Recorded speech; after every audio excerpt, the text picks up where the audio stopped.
Coming வீடியோக்குரிய promo release பண்ணியிருக்காங்க. வீடியோக்குள்ளே போகிறதுக்கு முன்னாடி நம்ம சேனலை லைக் அண்ட் சப்ஸ்கிரைப் பண்ணி சப்போர்ட் பண்ணுங்கள். ஃபஸ்ட்டு சீனில் வந்துட்டு சாமுண்டீஸ்வரி அவங்க ஃப்ளாஷ்பேக் சொல்லிட்டு இருக்காங்க இல்லையா, அந்த சீன் தான் காமிச்சிட்டு இருக்காங்க.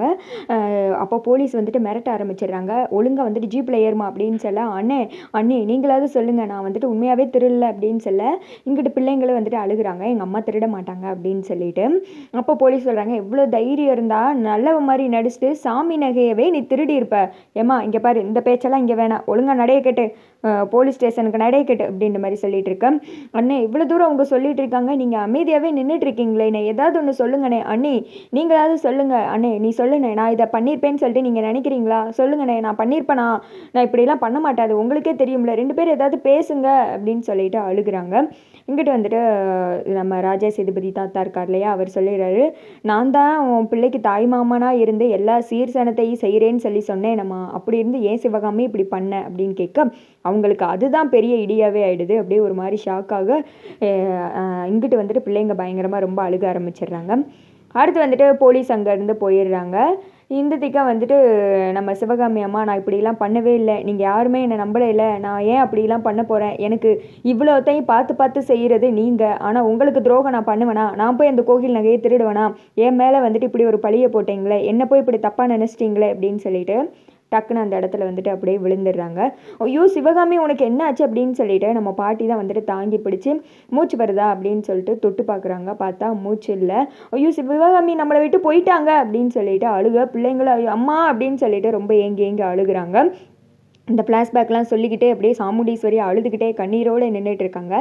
ஆக்சுவலாக இதில் வந்துட்டு அவங்க தங்கச்சி சாமுண்டீஸ்வரிக்கு தானே சப்போர்ட்டாக இருக்கணும். ஏன்னா அவங்க அம்மா இறப்பு காரணம் அவங்க நகையை திருடிட்டு போனதுனால தான்.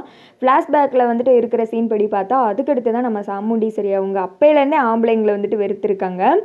வெறுன்னு போய் நம்ம இந்த வில்லன் இருக்கான் இல்லையா, அவனோட அப்பா வந்துட்டு அந்த இடத்துல வெட்டியிருக்காங்க. ஏன்னா ஃப்ளாஷ்பேக்லாம் கடன்னு ஓட்டி காமிச்சாங்க இல்லையா, அதில் வந்தது இந்த சீன் தான். இவன் தான் திருடிட்டான் அப்படின்னு தெரிஞ்சது ஓடி போய் வந்துட்டு வெட்டிடுறாங்க. ஆனால் இந்த நேரத்தில் யாரையுமே வந்துட்டு குறை சொல்லிட முடியாது. பிள்ளைங்களுக்கு தெரியும் நம்ம அம்மா இப்படி தப்பு பண்ண மாட்டாங்க அப்படின்னு சொல்லிட்டான். ஆனால் வெளி இடத்துலேருந்து 3வது மனுஷங்களை பார்க்கும்போது ராஜா சேதுபதி தாத்தாவாலையும் வந்துட்டு ஒன்றும் பண்ணியிருக்க முடியாது. ஏன்னா செயினும் இவங்க வீட்டில் இருந்ததுனால அவர் வந்துட்டு அந்த மாதிரி நினச்சிட்டாங்க போல். ஆனால் இதில் இடிக்கிற விஷயம் என்னென்னா, ரேவதி கிட்ட அவங்க அப்பா ஒரு ஃப்ளாஷ்பேக் சொல்லியிருப்பார் இல்லையா, உனக்கு தாய் மாமான்னு ஒருத்தர் இருந்தாருமா, அவர் வந்துட்டு இறந்து போயிட்டாரு, எங்கள் அப்பா தப்பான ஒரு தீர்ப்பு கொடுத்துட்டாரு பஞ்சாயத்தில் வச்சு, அந்த தீர்ப்புனால தான் இறந்து போயிட்டாங்க, அதனால தான் அவங்க அம்மா இப்படி கோவமாக இருக்கா, அவளுக்கு வாழ்க்கை கொடுக்கணும் தான் நான் வந்தேன் அப்படின்னு சொல்லிட்டுலாம் வந்துட்டு சொல்லியிருப்பாரு. அப்படி தாய் மாமா இருக்கிற மாதிரி வந்துட்டு இங்கே சீனே வந்துட்டு கொண்டு வரல. இங்கே வந்துட்டு நேற்று எப்படி ஃப்ளாஷ்பேக் ஓடிச்சுன்னு உங்களுக்கே தெரியும். பிறந்ததெல்லாம் 3 பொம்பளை பிள்ளைங்க, அடுத்து பிறந்ததும் வந்துட்டு ஒரு பொம்பளை பிள்ளை.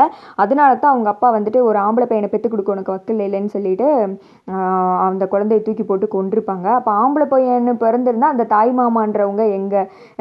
எனக்கு இந்த 2 ஃப்ளாஷ்பேக்குமே வந்துட்டு ஏதோ கனெக்ஷன் இருக்கா, இல்லைன்னா எனக்கு தான் புரியலையா அப்படின்னு சொல்லிட்டு ஒன்றும் தெரியல. உங்களில் யாருக்காவது புரிஞ்சால் சொல்லுங்கள். ஏன்னா அவங்க அப்பா ஃப்ளாஷ்பேக் சொல்லும்போது ஓஹோ அப்போ அவங்க ஏதோ ஒன்று மறைச்சிட்டாங்க, அதனால தான் இந்த மாதிரி எல்லாம் போய்கிட்டு இருக்கு, இவங்க 2 குடும்பத்தை சேர விடாமல் வச்சுருக்காங்க அப்படின்னு சொல்லிட்டு. ஆனால் இந்த ஃப்ளாஷ்பேக்கை பார்த்தா ஃபுல்லாமே டிஃப்ரெண்ட்டாக இருக்குது. ஏன்னா அவங்க அம்மாவே இறந்துட்டாங்க, அதுக்கடுத்து இன்னொரு குழந்தை பிறக்கிறதுக்கு வாய்ப்பு கிடையாது. தங்கச்சிங்க 3 பேர், ஆனால் இப்போ கூட ஒரே ஒரு தங்கச்சி இருக்கிற மாதிரி தான் இருக்குது. அது என்னமோ இனி ஏதாவது ஒரு ஃப்ளாஷ்பேக் இருந்தாலும் இருக்குமா இருக்கா. ஆனால் 2 ஃப்ளாஷ்பேக்லாம் எனக்கு புரியவே இல்லை, அது என்னடா இது என்னடா. ஏன்னா இதில் 3 பொம்பளை பிள்ளைங்க மாதிரி தான் காமிச்சிருக்காங்க, அவர் என்னன்னா பையன் இருக்குன்றாரு. உங்களுக்கு புரிஞ்சால் வந்துட்டு எனக்கு சொல்லுங்கள்.